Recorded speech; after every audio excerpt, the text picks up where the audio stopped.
रामेश्वर गटकळ यांच्या गटकळ करिअर अकादमीचे 916 विद्यार्थी सरकारी नोकरीत रुजू. स्पर्धा परीक्षा मार्गदर्शन केंद्र, मुलामुलीसाठी स्वतंत्र हॉस्टेलची सुविधा. गटकळ करिअर अकादमी, सातोना रोड, सेलू. परभणी जिल्ह्यातील जिंतूर तालुक्यात असलेल्या कौसडी परिसरात बुधवार 19 ऑगस्ट रोजी दुपारी 1:30 वाजण्याच्या सुमारास 3 वर्षीय बालक बोरवेलमध्ये पडल्याची धक्कादायक घटना घडली. आदनान शेख नदीम वय 3 वर्ष, राहणार कौसडी, तालुका जिंतूर, हा चिमुकला गट क्रमांक 25 मधील शेतातील बोरमध्ये सुमारे 10 फूट खोलीवर अडकला होता. घटनेनंतर ग्रामस्थांनी तातडीने बचाव कार्य सुरू केले. तब्बल 3 तासाच्या अथक प्रयत्नानंतर ग्रामस्थ व प्रशासनाच्या संयुक्त प्रयत्नाला यश आल्याने आदनानला बोरवेलमधून सुखरूप बाहेर काढण्यात आले. घटना लक्षात येताच कुटुंबीय तसेच ग्रामस्थांनी घटनास्थळी धाव घेतली. बोरवेलमध्ये अरुंद असल्याने थेट आत जाऊन बचाव कार्य करणे शक्य नसल्याने बोरवेलच्या बाजूने खोदकाम करून चिमुकल्यापर्यंत पोहोचण्याचे प्रयत्न सुरू करण्यात आले. ग्रामस्थांनी 2 JCBच्या साहाय्याने युद्ध पातळीवर खोदकाम सुरू केले असताना प्रशासनाला माहिती देण्यात आली.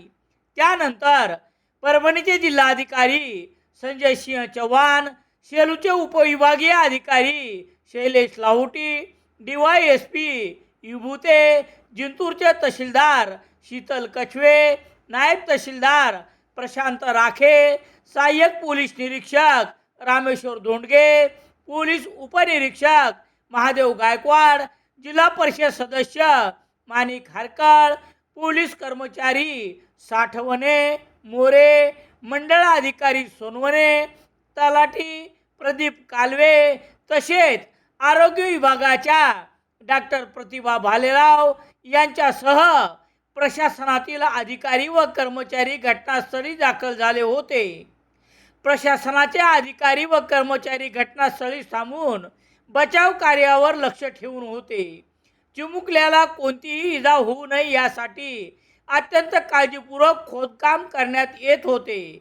ग्रामस्थ आणि प्रशासनाच्या अथक प्रयत्नामुळे अखेर सुमारे 3 तासानंतर JCBच्या साहाय्याने आदनानला बोरवेलमधून सुखरूप बाहेर काढण्यात आले.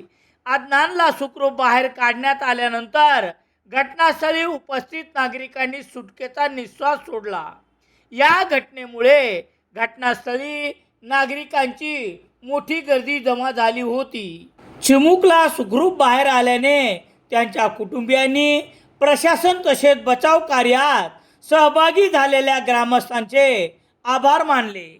ग्रामस्थांच्या तत्परतेमुळे आणि प्रशासनाच्या अथक प्रयत्नामुळे 3 वर्षाच्या आदनानला सुखरूप बाहेर काढण्यात यश आले.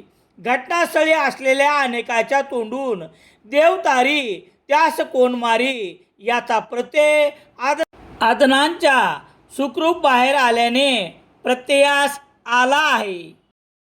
सेलू शहरात सर्व प्रकारचे दैनिके घरपोच मिळण्यासाठी संपर्क Balaji newspaper agency, bus stand, Selu.